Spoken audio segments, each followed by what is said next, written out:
Hey guys, WSU Cougar X here, and this is more or less a WeTech gas blowback M16A1 Vietnam airsoft rifle comparison more than anything else. Right below it is a Brownell's Retro M16A1 rifle, and I'm going to use this as a comparison just so you can see the detail that WeTech put into making their airsoft rifle. There's a couple of subtle differences between the two, but you know, for all intents and purposes, I mean, WeTech did a pretty good job. So I'll just kind of go over the comparisons and show you what is going on here. And as you know in the previous video, on this WeTech right here, I did replace the stock and the forearms with the USGI kit. This is still the WeTech pistol grip here on the rifle itself, but that's all I've changed on, as well as I changed out the flash suppressor to a full birdcage suppressor. So without further ado, let's go ahead and compare the two. Trying to keep this as still as possible.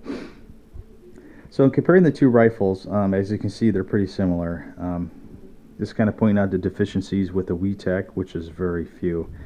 It does have this notch here in the selector group. I don't know if you can see that, but it's right there. That was oh gosh, this thing's not focusing right. Anyways, there's a notch on there which came on the later rifles, which is not correct. And I will say, as far as this Brownell rifle goes, this thing is amazingly accurate. I mean, a lot of these parts were everything was retooled to make the parts for this rifle, and they just did an outstanding job paying attention to detail all the way down to the finish on this thing. This, I don't know if you can tell, but it does have the XM gray finish on this rifle, which is accurate to the rifle.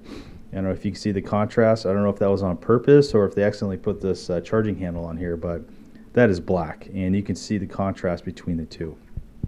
So anyways, coming up here to this WeTech, as you know before, I did repaint this to a dark gray finish to match the XM gray, and I weathered it somewhat. But anyways, let's get to the point. So the other thing that I noticed is this one does have the correct M16A1 Vietnam issued dust cover.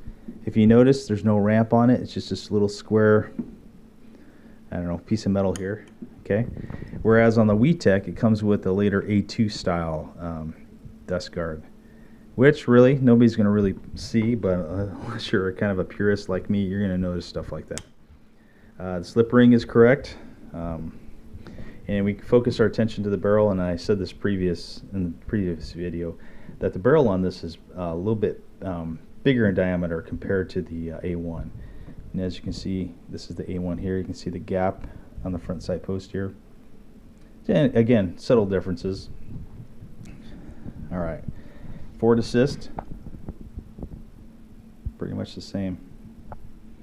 All right, let's flip this thing over.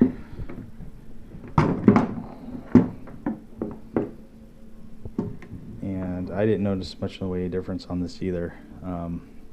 Oh, I would like to point out that WeTech did a good job in having an A1 style receiver. As you notice, there's no reinforcement here like found on the A2.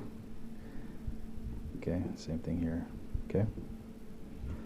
Now flipping it over, I mean, it's exactly the same. Exactly, so.